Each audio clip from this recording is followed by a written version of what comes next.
Week 2, stock up, stock down, coming up next after the Eagles' 22-21 loss to the Atlanta Falcons on Monday Night Football.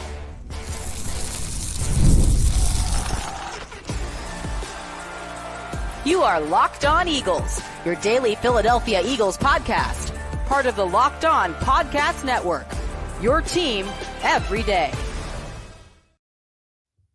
We thank you so much for making Locked On Eagles your first listen each and every day.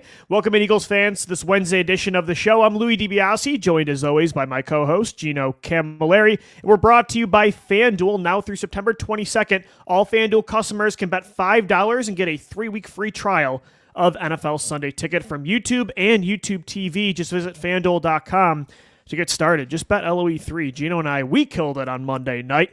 The Eagles killed their hopes of winning that football game as well. At the end, a total choke job. And Gino will get into a lot of the negatives, stock down, but we will get into some positives as well. Stock up. The season's not over. They are 1-1. Huge matchup coming up this Sunday in New Orleans against a red-hot Saints team. Gino and Ross Jackson of the Locked On Saints podcast, they'll dive into that matchup tomorrow on Crossover Thursday. But, Gino, we still got to dive into this past matchup on Monday. And we'll start with Jalen Hurts as we do every Wednesday. Like, in a vacuum, that pass at the end, like, that cannot happen. Like, you're the franchise quarterback making over, almost $200 million. You're 15 yards away from a field goal that could have won the game. In a vacuum, you cannot have an interception there. Like, you need your quarterback to come through. Why I'm not harping on that more than that statement right there is because Jalen Hurts was exceptional for every other drive in that football game. He's been clutch in the past, and he was clutch in that game. The final 4 drives before that last play, he had made the plays to win the game. So yes, he didn't make that final play, and in a vacuum, he needs to do that, right? But it is so hard to say stock down for Jalen after that game. I thought he was definitely not the problem, and one of the main reasons you had a chance of winning that football game. Like, stock up to Jalen after week 2. You, of course, have to situationally contextualize everything, especially at the quarterback position, right? But to me, the coach's job is to put the players in a position so that they best succeed throughout the 60 minutes. Is Jalen Hurts in that situation if the coach does his job correctly? No, and that's why I'm not, like, in the situation he failed, and you can't make that throw to Devontae Smith and 100%. Not see Jesse Bates. But you're right, like, that play should have never existed to begin with, and that's why it's hard for me to really, like, dig in on it. You know what this reminds me of, Lou, and this is going to have to take a step back. We weren't even hosting Locked On Eagles at the time, but I remember being down in Cancun for a wedding, watching that Week 4 Detroit Lions game in 2016. If you take a step back to that game, there's a moment where Ryan Matthews fumbles the ball with about 2 minutes to go. Detroit, they get the ball, they take the lead. The Eagles have an opportunity to go and punch the ball in. And what does Carson Wentz do? He throws a ball deep down the middle of the field to Nelson Agholor, and no other than Darius Slay picks it off. And you're looking at the clock, you're like, that probably wasn't the best decision there, Carson. But hey, if Ryan Matthews doesn't fumble that ball, are we having the conversation? So football, it's such a give and take of how to contextualize things, but to put the team in a position to win like Jalen Hurts did the other day. That's also why it's hard to get on him. 4th downs, and when nobody was making plays, he is putting his head down and his shoulder down and picking up multiple yards for you. And the throw to Devontae Smith in the end zone, Lou, chef's kiss, that's beautiful. He let the play develop. Troy Aikman at one point said that he was 17 of 18 in the pocket during that game. He's still top 5 in the league when it comes to EPA per dropback. As a quarterback, Jalen Hurts is doing everything you want him to do. He didn't turn the ball over well throughout that game. He learned from his mistakes of last week, but like you said, in a vacuum, you can't make that throw. But the 99% of the time outside of that, Jalen Hurts, he won that game. He did enough for you to win that game. It's like Foles in the Saints playoff game where he left the field with the lead. It's like, are you going to harp on him for that? He put the team in a position to win, and the other side didn't do their job. Yeah, if he wasn't clutch like 800 other times in that football game, then I'd be getting in on Jalen Hurts. But he checked every box that I wanted to see. in that game. Like, we wanted to see the mobility return. He had over 80 rushing yards and a touchdown. I wanted to see him have more success throwing on the run. He had multiple nice completions in the scramble drill where he's rolling to his right, throwing on the run. He was mistake-free until that final drive, and he didn't have A.J. Brown. I thought he felt much more comfortable and in control week 2 of this new Kellen Moore-led offense. So, I mean, as you mentioned, some of the stats, like his combined EPA and completion percentage over expected, that's 5th in the league right now. EPA per play is 9th. His PFF grade this week was 4th among all quarterbacks. He had the number 1 rushing grade of any QB. His adjusted completion percentage was an 82.8%. I mean, the numbers look great.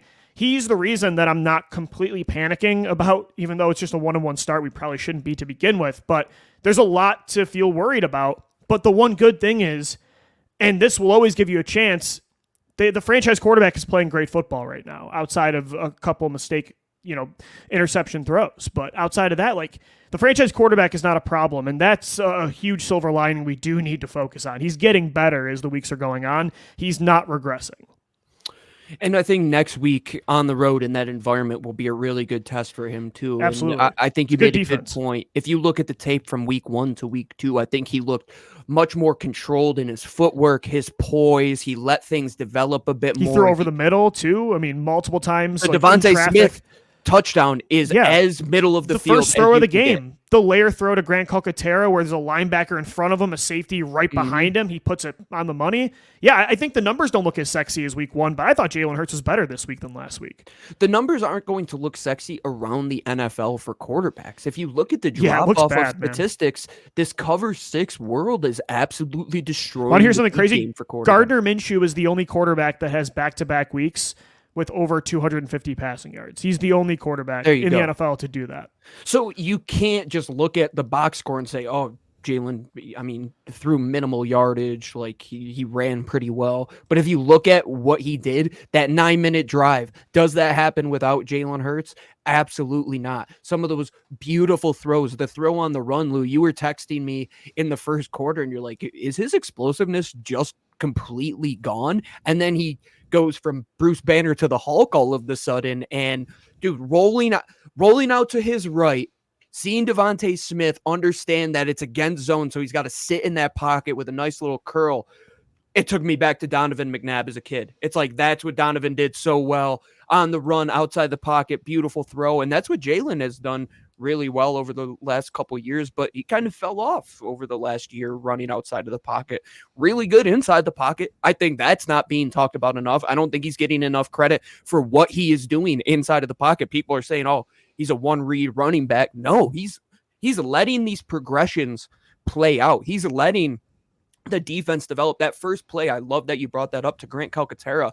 You had to let the zone coverage kind of work itself out, where you knew that linebacker had to go far enough to where Grant Calcaterra could sit in his back pocket, and then you had to worry about the other linebacker sitting in that area. And Jalen Hurts didn't just pre-snap read that thing. He went through his progression and let it go. And that's really maybe the next evolution for Jalen. Like, how good can he be just sitting in the pocket, in my opinion?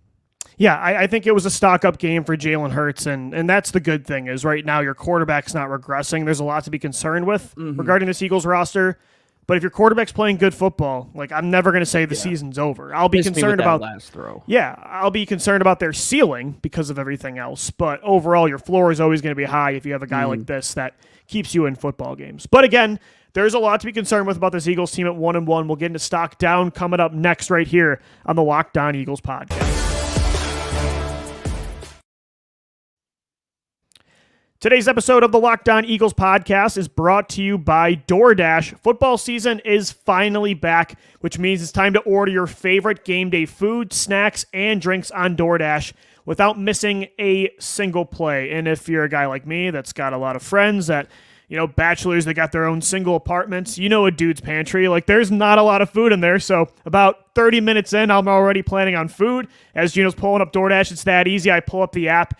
And, some of my go-tos, I go for wraps, chips and dip, get some drinks as well through DoorDash. Bring them all to the boys' house because I know they're not making a trip to the grocery store. I also used to work the overnights at the radio station, could not leave the board. DoorDash would come through as well on my overnight shifts. They have been saving my life when it comes to nourishment for the last 5 to, honestly, 7 years of working in this industry. So use the promo code LOCKEDFALL24 for 50% off up to a $10 value through DoorDash when you spend $15 or more on your first order. It's a limited time offer. Terms do apply. The promo is not valid for orders containing alcohol. Must be 21 plus to order alcohol. Do drink responsibly. Alcohol available only in select markets. DoorDash, your door to game day greatness. Your door to more. Download the DoorDash app now to order your game day favorites. This episode of LOE is also brought to you by our friends over at FanDuel, and you've heard us talk about FanDuel, America's #1 sportsbook. Well, we have something a little bit different for you. Now through September 22nd, only 4 days away, so you have to get in now before it is gone. All FanDuel customers can bet $5, a single Abraham Lincoln, and get a 3-week free trial of NFL Sunday Ticket from YouTube and YouTube TV. Somebody who's never lived in Philadelphia, Sunday Ticket has been my life as an Eagles fan these last 24 years. And to get it for free, why would you not? Actually, $5, that's all it takes. Then with a YouTube TV base plan, you'll be able to watch every regular season Sunday afternoon out of market game. All you need is a Google account and current form of payment, and you can cancel any time. You can get in on the action at LOE3 with us as well. Bet all season long on player props. You can bet the over-unders for games. Whatever is your cup of tea, all you have to do is visit FanDuel.com and download America's #1 sportsbook. Thanks so much for making Locked On Eagles your first listen each and every day. Time now for Stock Up, Stock Down. And Gino, I feel like we got to start with Stock Down. There's a lot more to get into about the negatives of that 22-21 loss to the Atlanta Falcons. And we'll start with a guy that the more he talks or doesn't talk, the more frustrating it's getting. And you will start here with Stock Down to head coach Nick Sirianni. And I had to put the caption here, what does he do here? Because Gino, apparently he didn't even talk to the team after the game. It was Jalen Hurts, and Nick defended it today saying, Jalen had the perfect message. I didn't feel the need to say anything. So it's like, he's not even the culture guy. I mean, what is the point of having this guy as the head coach? You put out an interesting tweet today that said, if Nick Sirianni were to get fired, would he land another head coaching job? Mm-hmm. I don't think immediately. I think he would have to do the coordinator route. But I think he really has to do some reinventing in the way that he approaches this position. Because how do you walk into this meeting room this week and preach, we just got to water the flowers. We just got to harp in on connection. We just got to execute. When the last 10 games, they haven't done that for 60 minutes. Actions speak louder than words, Nick Sirianni. And what have the actions been of this football team? It has been a poorly coached football team that takes unnecessary penalties, that takes crazy amounts of turnovers when they shouldn't. This isn't a young football team anymore. This is an experienced, youthful football team, but a team that this isn't your first year, Nick. You're not 2-5. You're not figuring out the ropes. This is what you do. And what do you do? I have no idea. If you're supposed to be the CEO and you're supposed to harp in on all these areas that you talk about, you can't look me in the eye. And after that 3rd and 3 sequence that ended up with you kicking a field goal to go up 1 score, that you have done your homework, like you had said, that in those times when your defensive meeting room is meeting, your offensive meeting room is meeting, you're not doing anything. Like, you can't tell me otherwise, because if you're supposed to be this master CEO that has his pulse on everything around the National Football League, and you're still making boneheaded decisions like a rookie head coach of a college football team, that's really what it was. That last 2 minutes, I've seen worse in college football. Like, 100% honesty. There's a reason it was the 7th most improbable comeback in the next gen stats era. It's because it was a poorly coached football team, and all starts up top. And if you think 2021 Nick Sirianni, 2022 Nick Sirianni is still in there, show me, because I don't believe it. I don't think it's coming back. I don't even know what that was to begin with. I mean, I don't know. You guys know I didn't want Nick Sirianni back this year because of the play calling setup. I didn't like the dynamic between a head coach not running either side of the football. Mm-hmm. I think that will, cause a lot of change, whether you're good or bad, year in and year out. But I could understand if Jeffrey Lurie thinks, okay, this is the next John Harbaugh, where he has such a, good grasp of leadership. And he can be that CEO guy that does bring in the right coordinators. Then okay, I can kind of understand. I wouldn't love it, but he's not even that guy right now. And so I totally agree. I don't know what he's doing for this team in a positive way, Gino. How is he impacting? What does he do that helps this football team? It's a ridiculously simple question, but I can't answer it. And if you look at the film too offensively, it's you can pick out the Kellen Moore design plays and you could pick out the Nick Sirianni plays. And if you look at the EPA, the effectiveness, I can guarantee you the Kellen Moore plays are working better than that Nick. The first third down, we're running a draw. That's Nick Sirianni's play. I don't think Kellen Moore designed that one up. We've seen that more times than not. And you and I were texting a little bit about this yesterday, that this is a hypothetical. I said, if things go off the rails, maybe the best case scenario is you see what Kellen Moore could potentially do for you as a full-time head coach, because I think Kellen Moore, if he didn't have... And this is nightmare scenario where they they lose the next 2-3 games. They just, everything come out of the bye and look flat, and you just have to make it... We're not calling for him to be removed now at 1-1, but yeah, there's a scenario where the season gets out of hand quick. It's hard to not say that's possible after seeing what happened last year, so... Yeah, right now, stock down to Nick Sirianni. Gino, I'll also say after last week his stock was up. I'll say stock down to Howie Roseman, specifically when it comes to the defensive line. Because, yes, Vic Fangio, he had a lot to do with the defensive issues up front as well this week and last week. But Howie Roseman's the one that let Javon Hargrave go. He's the one that did not want to pay Hassan Reddick. He's the one that traded up for Jordan Davis. He's the one that traded up for Jalen Carter, took Nolan Smith. He paid Bryce Huff instead of Hassan Reddick. He stuck with Josh Sweat and made him a top 2 edge rusher for this football team. And so far, these investments, and again, I think the philosophy is correct. You had to give these guys a chance, right? You don't invest these picks, these contracts in players that do have potential. These aren't washed random guys with no talent he's giving a shot. You had to give them a shot. However, the execution right now looks awful. Jordan Davis and Nolan Smith look like one-dimensional players. And that one dimension, they don't look elite in. Bryce Huff looks like a complete blunder. And Josh Sweat's still a solid player, but I don't know if he's a top 1 or 2 alpha edge rusher. He might be a really great, 2B, rotational guy. I don't know if he's the guy that can take on this extra workload he's had the last year and a half. I mean, they rank 29th in quarterback hits right now, 27th in sacks, 28th in sack percentage, 28th in tackles for a loss. It looks really, really bad. And it's crazy that this defensive line was historically good just 2 years ago. And it looks like the opposite now. This is a tough one too, because how much of it goes to, do these guys just not fit what Vic Fangio wants to do, which I find it hard pressed to believe, because then if you get to that discussion, why did we make the hire in the first place? Why did I don't know if I buy that, because I think these guys do fit. They do, and Jalen Carter should be a player that is fitting in every system, and Jordan Davis, man, they were working that wide zone, and that's a tough assignment for him. I think the bigger issue is not setting the edge against the run at all. They do not have an edge. There is no wall. You can get to the outside against this Eagles team in the blink of an eye.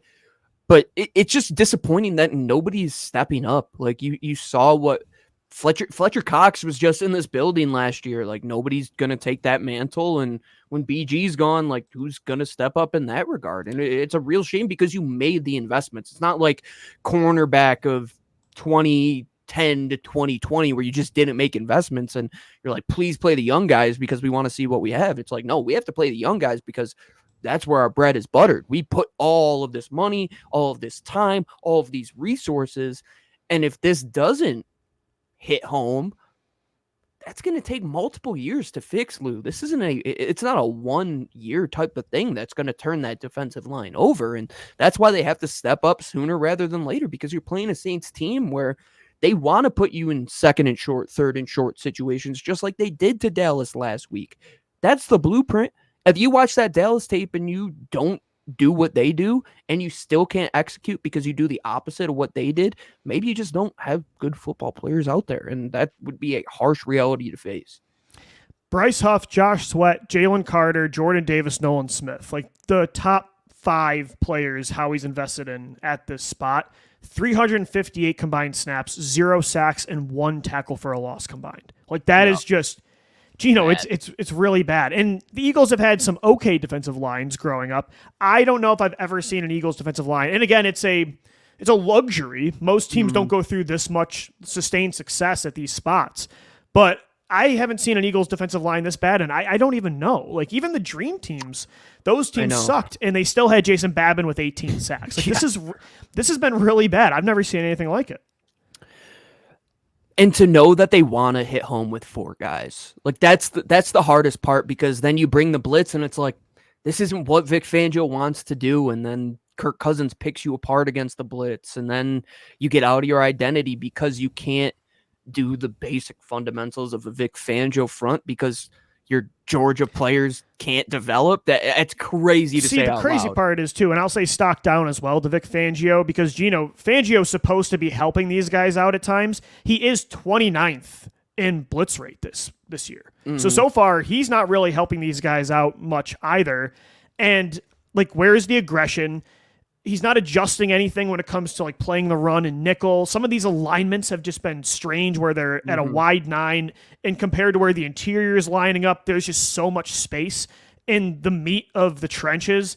I don't know, like Vic Fangio too. I can't say that I'm feeling super confident in his scheme either 2 weeks in.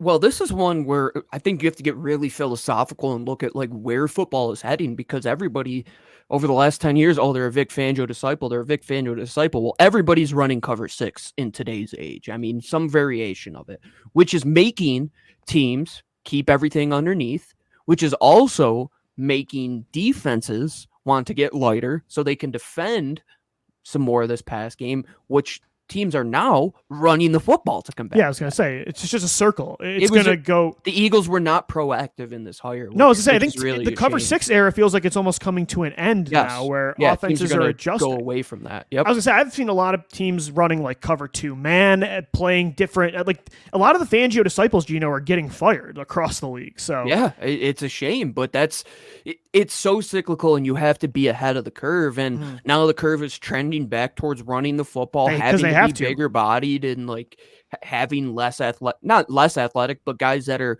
bigger and more athletic. And it's like the Eagles aren't that. They're kind of stuck in this defensive philosophy that if it didn't work last year, now I'm like, why were we so gung-ho on this? Like, I think they thought they could bring in the godfather of this scheme, and if that'll work. Corleone, looking like fraud Corleone right now.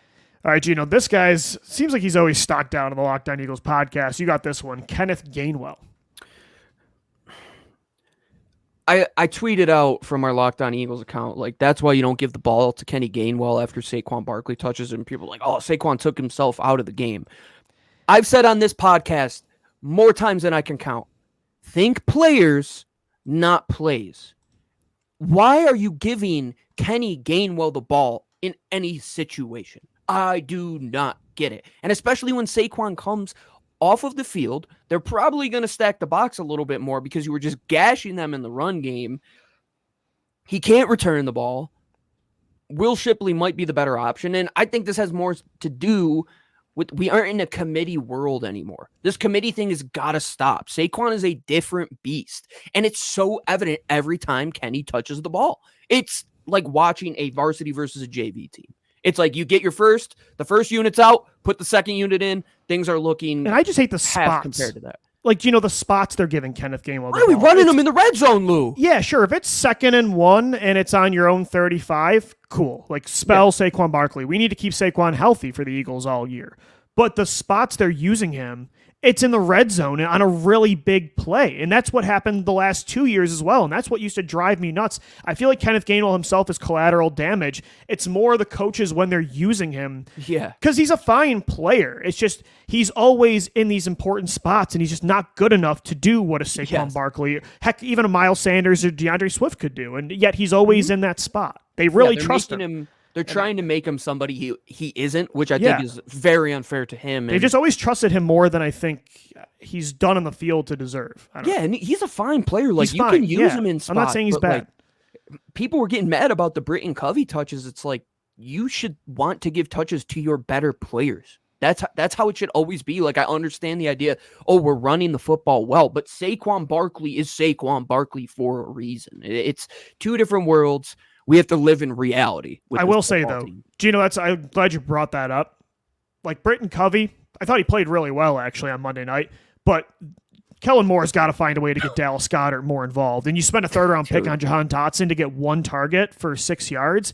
I mean, is Goddard shot, or do they just not know how to get him the football? Kellen, that's the one thing I was really worried about, is he's I like my plays over targeting certain players. Like, that's what it felt like. He's like, I'm going to run my play, like Chip Kelly almost. Like, I'm going to run my scheme regardless of the players out there. And Jahan Dotson to get one touch this whole game after you acquired him for a third-round pick. Dallas Goedert to barely get involved until the fourth quarter. Yeah, maybe stock down to Kellen Moore and his game planning. But I think it all comes back to Nick. Like, why is Nick allowing this? Like, that's your CEO head coach, man. I thought stock down to Kellen Moore for sure. I thought his play calling got very cutesy in the red zone. And like you said, he was just not utilizing the right personnel. And Dallas Goedert through 2 weeks looks the same as last year. So, and I don't think he shot. So I think it's the coaches, just like you said, not knowing how to get the player involved, and it's more about the play. But stock down to pretty much every coach after Monday Night Football. All right, let's wrap things up positive. Stock up coming up next right here on the Locked On Eagles podcast. Locked On Eagles is brought to you by Game Time. Game Time has a new feature. It's called Game Time Picks that makes getting tickets for your favorite live events even easier. Game Time Picks filters out the fluff to show you only incredible deals on great seats, so you don't have to waste time searching through thousands of tickets. It was clutch. I'm going to Eagles-Browns in a couple of weeks. Got my tickets through Game Time. It's such an easy process. Plus, on top of getting the great prices, you're going to make sure you're getting a great view. Get a panoramic view of your seat in the app before you buy. They also have the lowest price guarantee. If you find lower ticket prices on another platform, Game Time will credit you 110% of the difference. So take the guesswork out of buying tickets with Game Time, not just sports tickets, by the way, concerts, comedy, theater, so much more. Use our promo code LOCKEDONNFL for $20 off your first purchase. Terms apply. Again, create an account, redeem the code LOCKEDONNFL for $20 off. Download Game Time today. What time is it? It's game time. All right, we're wrapping up this Wednesday edition of Locked On Eagles with stock up after a 22-21 loss to the Atlanta Falcons. The Eagles dropped to 1-1 on the season. I will say, Gino, there were some positives. Like, I think there were some young players that did step up on Monday night, and one that you highlighted was Milton Williams. I think Milton now has made multiple big plays in back-to-back weeks. I really like how number 93 is playing. He's the only consistent factor on this defensive line. It feels like it. I think Moro Ijoma in the pass rush has showed some things as well where you can kind of continue to get him out there. Thomas Booker, man, hell of a player, hell of a worker. We got to talk about Thomas Booker. The highest PFF grade of any Eagles defensive player. Definitely stock up to Thomas Booker. Yeah, him, Milton Williams, I think those guys need to get more play in that rotation. And Lou, how long until you re-sign Milton Williams? Because you haven't signed anybody on that defensive line. He's been consistent for you his entire tenure as an Eagle. I think he's the one guy that you have to give more play.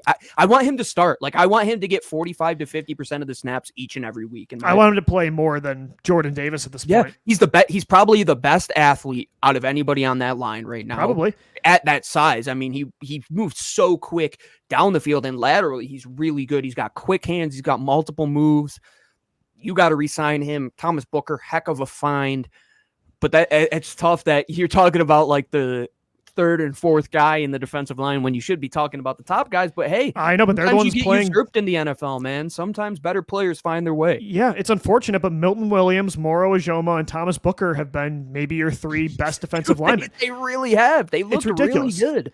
I saw a crazy stat on X that the Eagles allowed just 6 rushing yards on 6 rushing attempts when Booker was on the field. When he was off the field, the Eagles allowed 146 rushing yards on 22 rushing attempts, a 6.6 yards per carry stat. I mean, that's it's nuts. He looked good against that wide zone because if you're defending that wide zone, like, you got to outpace the lineman to get wide, right? And Thomas Booker, that's probably where he does best, is his ability to kind of stay little, get through those gaps, and beat the guys to the line of scrimmage. I think he did a really good job. And Vic Fangio, he's one guy that kind of whittles his rotation down as the season goes on. So I expect those guys on the interior, maybe even Thomas Booker, to get some of those edge minutes, maybe because they don't have an edge that can really set the front side. Like, he might be the best option right now for you.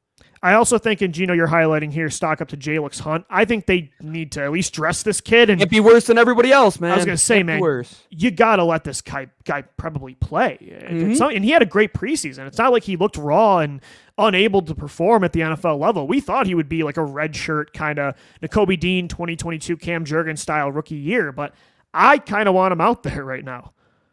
It's kind of a shame that you just released Patrick Johnson, because I think instantly got picked up, by the way. He could be a player that honestly is that front side edge defender for you too.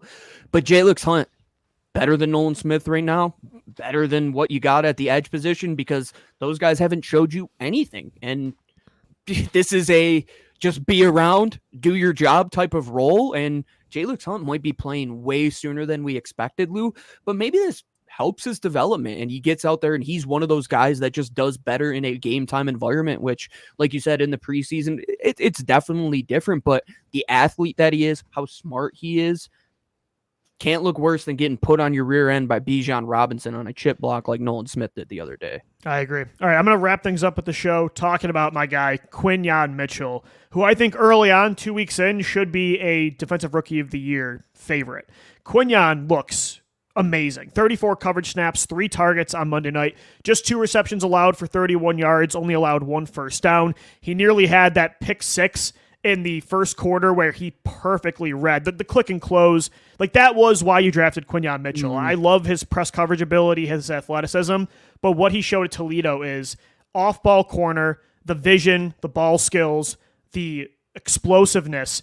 That is like just that instinct playmaking ability. That's why you took him in the first round. And that play was so textbook. Like, he read the route, took the perfect angle. He just needs to catch the ball. He should have had a pick in the preseason. Gino, he should have had that pick. But Quinyon, through 2 weeks, looks like an absolute steal. And I'm over the moon about it. Like, I really wanted that win, but I will say that at least made me feel really good after the game is they've got a guy in queue. Am I wrong that the only first down was the long... It was that last play where there was the miscommunication between him and Blankenship.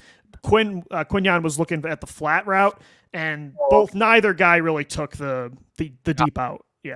Yeah, so he was going to be responsible. So technically, yeah.